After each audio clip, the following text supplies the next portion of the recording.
नमस्कार, मैं रवि कुमार आपके साथ हाजिर हूँ। इस वक्त आप देख रहे हैं बड़ी खबर, जो कि आप देख रहे हैं तरंग 24 न्यूज़ पर। मैं आपको बताता चलूँ कि मध्य प्रदेश के सीधी जिले में विधानसभा 76 के जो कि चुरहट विधानसभा है, उस विधानसभा से भी आज सीधी जिले में तीसरा पर्चा दाखिल हुआ है। जहां की लगातार मैं आपको बताता चलूँ कि पहला पर्चा दाखिल हुआ आनंद मंगल सिंह का, जो कि कांग्रेस ना बीजेपी बल्कि आम आदमी पार्टी। फिर इसके बाद निर्दलीय प्रत्याशी जो कि सीधी से विधानसभा 77 से केदारनाथ शुक्ला, और इसके बाद तीसरा पर्चा आज दाखिल हुआ जहां देखने को मिला सरतेंदु तिवारी का, जो कि विधानसभा चुरहट 76 विधानसभा जो कि कहलाता है, आज पर्चा दाखिल हुआ।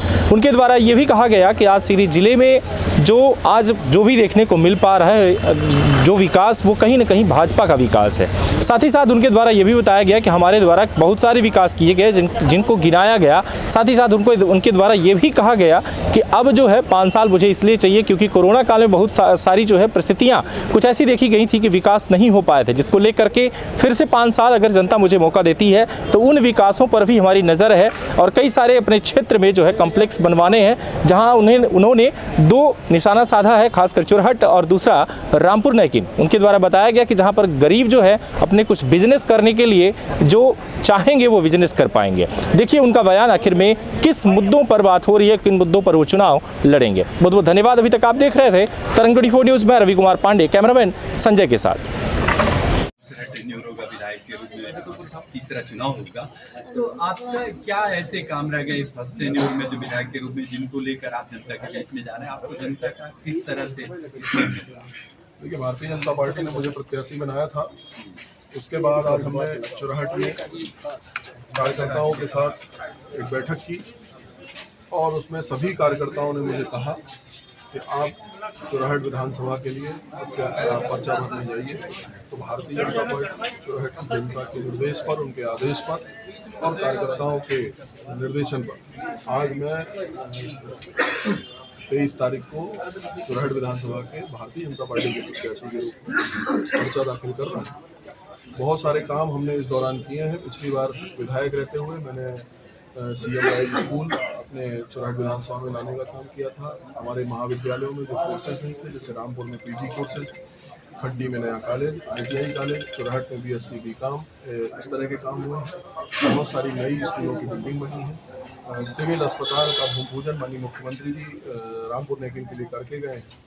चुरहट की सड़क जो एक ज़माने में बहुत बड़ा विषय हुआ करती थी और 70 साल से हमारे चुरहट वासी उस सड़क के बनने का इंतजार कर रहे थे, वह सड़क बनी है। मनकीसर से चंद्रेय नई रोड का निर्माण हो रहा है। चंद्रेय को हम पर्यटन स्थल के रूप में डेवलप करने की तरफ बढ़ रहे हैं। तहसील हमारी हनुमानगढ़ में खोली गई है। अभी माननीय मुख्यमंत्री जी ने घोषणा की है कि रीवा की सभा में उन्होंने कहा था कि सब डिवीज़न भी हमारा बिजली का, जो हमारे यहाँ D अलग से बैठेगा, 8 तो फीडर्स को मिला के हम नया 8 क्या बोलते हैं उसको, DC को मिला के हम नया डिवीज़न अपने यहाँ बनाने जा रहे हैं चुरहट में। बहुत सारे ऐसे काम जो उस दौरान हुए थे और उस दौरान प्रचार के समय मैंने कहे थे। एक बहुत बड़ी बात हमने कही थी कि हम गुंडा राज को ख़त्म करेंगे। मुख्यमंत्री के काफिले पे पत्थर मारने वाले गुंडे इस बार इन 5 सालों में अपना सर नहीं उठा पाएंगे। वो काम आतंक मुक्त चुरहट करने का प्रयास हुआ है और काफ़ी हद तक माननीय मुख्यमंत्री जी के और भारतीय जनता पार्टी की सरकार के सहयोग के कारण ऐसा संभव हुआ। आगे आने वाले समय में व्यापारियों की समस्याओं को देखते हुए हम चुरहट में और रामपुर में नए कॉम्प्लेक्स का निर्माण, साथ ही नर्सिंग कॉलेज, हमारी जैसी सिविल अस्पताल बनेगी तो हम पैरामेडिकल कोर्सेज और नर्सिंग कॉलेज अपने यहाँ लाने का काम आगे अगले उसमें करेंगे। एक और समस्या गंभीर रहती है एरा प्रथा की, और कई प्रयास करने के बाद, गौशाला खोलने के बाद, पशु शेड खोलने के बाद भी हम ये पा रहे हैं कि वो नहीं हो, उसको हम नियंत्रित नहीं कर पा रहे। तो इस बार सोचा है कि जो चरनोई की ज़मीन हर गांव में है, वो वास्तव में चरनोई इसीलिए है कि हमारा गौवंश उसमें चर सके, जा सके, उसको भोजन उपलब्ध हो सके। तो उस चरनोई ज़मीन को डेवलप करने का काम अगले पंचवर्षीय में करेंगे। अन्य जो भी विकास के काम शिक्षा के क्षेत्र में और अन्य क्षेत्रों में हैं, उनको लगातार करते रहेंगे। इंटरकनेक्टिविटी की लगातार प्रयास हैं। अब आप लोगों को मैं बताना चाहूँगा, लगभग 2000 करोड़ के काम इस दौरान पिछले 5 वर्षों में चुरहट विधानसभा में हुए हैं। जबकि हमने कोरोना का भीषण काल देखा है, हमने कई दुर्घटनाएं भी अपने यहाँ देखी हैं। तो उस दौरान भी हमारे भारतीय जनता पार्टी के कार्यकर्ता और जनता जनार्दन का सहयोग मानवता के लिए बना रहा है। ये उसके लिए मैं उनका साधुवाद भी देता हूँ और जनता के आशीर्वाद की अपेक्षा के साथ हमने किया है। भारतीय जनता पार्टी की सरकार ने किया है। देश के प्रधानमंत्री नरेंद्र मोदी जी ने पूरे देश के सम्मान को बढ़ाने का काम किया है, साथ ही लोगों के जीवन स्तर को ऊपर उठाने का काम किया है। इन सब बातों के साथ हम पुनः इस बार जनता के बीच जाएंगे। हमारा कार्यकर्ता गर्व के साथ पूरे अपने काम को बताते हुए दिल्ली की सरकार, राज्य की सरकार और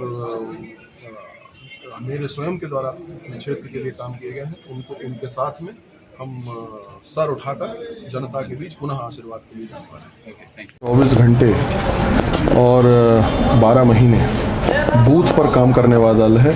कार्यकर्ता आधारित हम संगठन हैं और माननीय जिलाध्यक्ष जी के नेतृत्व में हमारे पूर्व जिलाध्यक्ष जी इंद्र शरण जी भी यहाँ हैं, जो चुराहट विधानसभा के प्रभारी के नाते हैं, और वर्तमान जिलाध्यक्ष जी देव कुमार जी भी हैं। इनके नेतृत्व में हमने बूथ तक संगठन का विस्तार किया है। बूथ विस्तार, उसके तहत हमारी तैयारी कम से कम हर बूथ को 51% मतों के साथ जीतने की है। उसके बाद जितना अधिक मत मिल जाए वो बोनस रहेगा, पर पूरी विधानसभा में मिनिमम 51% मत के लिए भारतीय जनता पार्टी मैदान में है और हर विधानसभा में है। उसी तरह चुराहट में भी है। बाकी चुराहट में बहुत सारे दल लड़ते हैं। कांग्रेस भी रहेगी, बहुजन समाज पार्टी भी रहेगी, कम्युनिस्ट पार्टी भी रहेंगी, आप पार्टी का भी है और पीपुल्स पार्टी भी है। बहुत सारे निर्दलीय भी लड़ेंगे। ये सब मिलकर अपने 49% में जो भी बंटवारा करें उस पर हमारा ज़्यादा ध्यान नहीं है। हमारा तो 51% से लेकर 51% मिनिमम और उससे ज़्यादा जितना भी मत मिल जाए उस दिशा में भारतीय जनता पार्टी के बीच किस किस मुद्दों को लेकर जाएंगे, क्या हमने जो काम किया है, हमारे देश की सरकार माननीय मोदी जी के नेतृत्व में जिस तरह से धारा 370 खत्म हुई है, अयोध्या में राम मंदिर बन रहा है। आपने देखा है कि विश्व में डंका भारत का बज रहा है। किसी भी परिस्थिति में भारत की सरकार विश्व में लोगों की मदद के लिए, भारत के लोगों की मदद के लिए खड़ी है।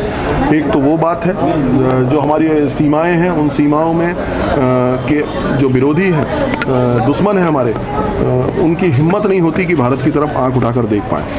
एक तो ये भारत का सम्मान, दूसरा जो जनोपयोगी योजनाएं लोगों का जीवन स्तर ऊपर उठाने के लिए दिल्ली की सरकार ने जो काम किया है मोदी जी के नेतृत्व में, वो अद्भुत है। अब तक नहीं हुआ है। दुनिया इस बात को माना है। सभी महाशक्तियां इस बात पर को मान भी रही हैं। हमारे हिंदुस्तान में उनके नेतृत्व में 12% गरीबी भी कम हुई है। तो ये बहुत बड़ी उपलब्धि है। ये इंटरनेशनल डाटा आपको बता रहा हूँ। साथ में मध्य प्रदेश में हमारी शिवराज जी की सरकार ने एक तरफ बहनों के सम्मान को बढ़ाने का काम किया है, बहनों का स्वाभिमान बढ़ाने का काम किया है उनको, और साथ ही किसानों के लिए भी सम्मानित देकर उनको भी संपन्न करने का काम किया है। कर्मचारी हमारे हैं, कर्मचारियों के लिए भी लगभग सभी, चाहे रोजगार सहायक हो, चाहे आंगनवाड़ी कार्यकर्ता हो, चाहे शिक्षक हो, सबको सबके वेतन में वृद्धि हुई है। लगभग दुगने हो गए हैं। 1 लाख से ज़्यादा लोगों को सरकारी नौकरी मिल चुकी है। 48,000 करोड़ रुपए का पूंजीगत इन्वेस्टमेंट हुआ है, जिससे ऐसा माना जाता है इंटरनेशनल उसमें कि 1 करोड़ के इन्वेस्टमेंट में 70 लोगों को रोजगार मिलता है। तो आप हिसाब लगा लें, आप हिसाब लगा लें। उसके बाद मध्य प्रदेश विधानसभा में भी यदि हम आते हैं तो पिछले 30 वर्षों में इन्होंने यदि कुछ किया है तो बता दें, हमने 30 वर्षों में चुराहट क्षेत्र में आधारभूत परिवर्तन लाने का काम किया है। हमारे यहाँ CM राइज स्कूल है, हमारे यहाँ 4 कॉलेजेस हैं, एक नया कॉलेज खड्डी में खुला है। PG कोर्सेज हमारे यहाँ नहीं थे तो वो रामपुर नेकिन में PG कोर्सेज चालू हुए हैं। चुराहट में इतने पुराने कॉलेज की नई बिल्डिंग भी बनी है। साथ में BSc और BCom के कोर्सेज शुरू हुए हैं। हमने एक बहुप्रतीक्षित सड़क, जिसकी वाट चुराहट के लोग 70 वर्षों से जो रहे थे और लगातार उनको रोकने का काम हो रहा था, वो चुराहट की सड़क बनी है। मनकीसर से चंद्रे लगभग 17 पंचायतें जुड़ने जा रही हैं। 1300 करोड़ रुपए की हर घर की नल जल योजना लाने का काम हुआ है। फीडर सेपरेशन का काम भी चुराहट विधानसभा में चालू हो गया है। हम अगले 6-8 महीने के अंदर हर घर तक नल के माध्यम से पानी पहुंचाने की स्थिति में आ जाएंगे। आप देख के आए, चुराहट विधानसभा में पाइपलाइन डल रही है। लगभग 650 किलोमीटर का काम हो चुका है। 4,500 किलोमीटर का काम होना है। तो पानी हो, बिजली हो, शिक्षा हो, स्वास्थ्य हो, हम सिविल अस्पताल लेकर आए हैं। आपके सीधी में हमारे मेडिकल कॉलेज आया है। तो स्वास्थ्य हो, सड़क हो, बहुत सारी इंटरकनेक्टिविटी हो, लगभग 2000 करोड़ रुपए से ज़्यादा इंफ्रास्ट्रक्चर के काम चुराहट विधानसभा में इस दौरान हुए हैं। मैं धन्यवाद दूंगा भारतीय जनता पार्टी की सरकार को, मुख्यमंत्री को और अपने जनता के आशीर्वाद को कि उनके सेवा करने करने का अवसर उन्होंने मुझे दिया पिछले 5 साल में, और उसी के साथ हम इस बार चुनाव में जाएंगे। भैया अगला मुख्यमंत्री कौन होगा इस बार?